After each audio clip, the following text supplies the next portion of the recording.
Habari ya saizi mabibi na mabwana, karibu tena kwenye chaneli yetu ya Afya Class. Leo tena ni siku nyingine, tumeachilia video nyingine kwa ajili yako. Lengo ni lile lile, kupeana ushauri, elimu na msaada wa tiba endapo tatizo lako linahitaji tiba. Leo nazungumzia habari ya ngozi kuwasha. Tatizo hili linasababishwa na nini?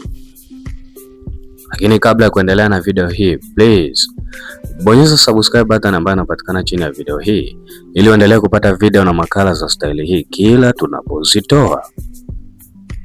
Ugonjwa wa ngozi kuwasha. Watu wengi wanasema ugonjwa wa ngozi kuwasha. Je, huu ni ugonjwa? Tazama video hii mpaka mwisho, nimeeleza kila kitu. Ngozi kuwasha ni hali inayomfanya mtu ahisi hamu kubwa ya kujikuna. Watu wengi hudhani huu ni ugonjwa, lakini kwa kweli huu sio ugonjwa. Hizi ni dalili zinazoweza kusababishwa na baadhi ya magonjwa ya ngozi au matatizo ambayo yanatokea ndani ya mwili wako. Kwa hii ni dalili ambayo inaashiria tatizo fulani la kiafya.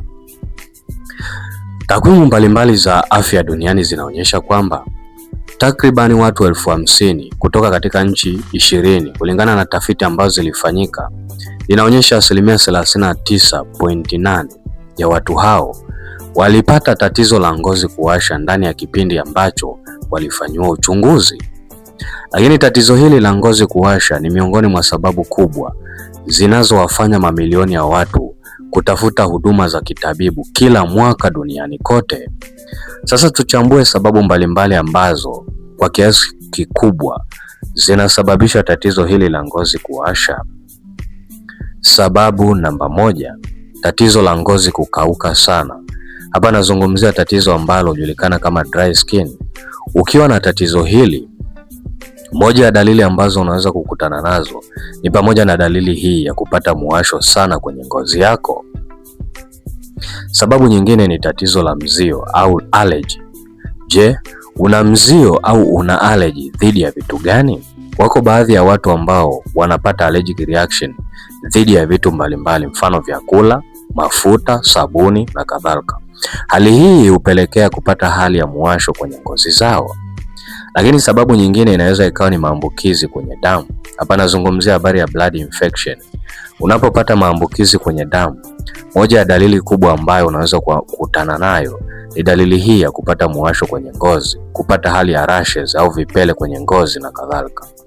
Lakini kuna tatizo la minyoo. Mashambulizi ya minyoo pia yanaweza kusababisha hali hii ya ngozi kuwa na miwasho. Ugonjwa wa pumu ya ngozi. Hapa nazungumzia habari ya eczema. Watu ambao wana tatizo la pumu ya ngozi wanaweza kukutana na hali ya muwasho sana kwenye ngozi zao. Kwa moja ya sababu ambayo inaweza kachangia pia tatizo la ngozi kuwasha ni ugonjwa wa pumu ya ngozi. Sababu nyingine ni fungus wa ngozi. Mashambulizi ya fungus kwenye ngozi yanaweza pia kusababisha hali ya muwasho kwenye ngozi yako. Lakini pia uko muwasho mkali kwenye ngozi unaoambatana na vipele ambao unasababishwa na tatizo ambalo hujulikana kama scabies. Kwa hii pia ni miongoni mwa sababu ambayo inaweza kusababisha hali ya kuwasha kwenye ngozi. Kuna habari ya kuumwa na wadudu. Wako wadudu ambao wana sumu, endapo wakikung'ata kwenye ngozi yako wanaweza kusababisha hali ya muwasho kwenye ngozi. Yako magonjwa mbalimbali ambayo yanahusu ini. Kuna magonjwa ya figo, hali ya nyongo kuzidi mwilini, kuna ugonjwa wa kisukari, kuna matatizo ya tezi. Hapa nazungumzia tezi la thyroid. Kuna baadhi ya dawa. Wako watu ambao wakitumia baadhi ya dawa, moja ya kitu ambacho kukutana nacho au moja ya vitu ambavyo hukutana navyo ni hali ya muwasho kwenye ngozi zao. Kuna matatizo ya neva au kwenye mfumo wa neva. Lakini kwa baadhi ya watu wakiwa katika hali ya msongo mkali wa mawazo wanaweza pia wakakutana na changamoto hii. Kwa hizi ndio sababu kubwa ambazo tumezitaja kwenye video hii. Lakini pia ziko dalili mbalimbali ambazo huweza kujitokeza kulingana na changamoto hii. Nimekutajia baadhi ya dalili ambazo unaweza kuziona endapo una changamoto hii. Dalili ya kwanza ni hiyo ya kuwashwa sehemu moja ya ngozi au kupata muwasho kwenye maeneo mbalimbali ya mwili wako. Kupata hali ya upele kwenye ngozi yako, ngozi kuwa nyekundu, hali ya ngozi kuvimba, ngozi kukauka zaidi au kupasuka. Wengine hupata vipele au malengelenge kwenye ngozi zao. Hali ya michubuko kutokana na kujikuna zaidi.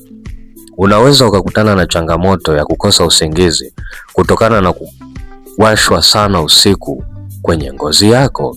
Kwa hiyo hizi ndio baadhi ya dalili ambazo zinaweza zikaambatana na changamoto hii. Matibabu ya tatizo hili la ngozi kuwasha. Kama nilivyosema, ngozi kuwasha sio ugonjwa, ni dalili au ni kiashiria kuna kitu au kuna changamoto kwenye mwili wako.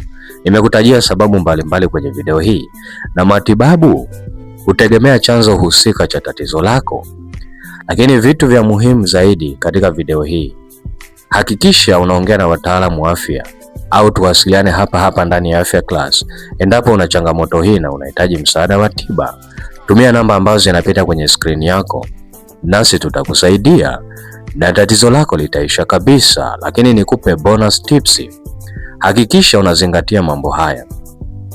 Oga kwa maji ambayo sio ya moto sana. Tumia sabuni ambazo hazina kemikali kali. Paka mafuta kwenye ngozi. Baada ya kuoga, wako baadhi ya watu ambao hawapaki mafuta kabisa. Hakikisha unapaka mafuta kwenye ngozi yako. Epuka kujikuna zaidi. Vaa nguo ambazo hazisababishi hali ya kubana zaidi kwenye ngozi au kukera zaidi kwenye ngozi yako. Tumia dawa kulingana na ushauri wa wataalamu wa afya kama nilivyoeleza hapo awali. Lakini hali ya kudumisha usafi wa mwili na mazingira ni muhimu zaidi. Kwa hizi ndio bonus tips ambazo nimekupa kwenye video hii ya leo. Je, umeenjoy, umefurahia video hii, umejifunza, umepata elimu walau kidogo kuhusiana na mada hii ya leo? Please usisite bonyeza subscribe button ambayo inapatikana chini ya video hii ili uendelee kupata video na makala za staili hii kila tunapozitoa. Ninakukaribisha tena. Asante.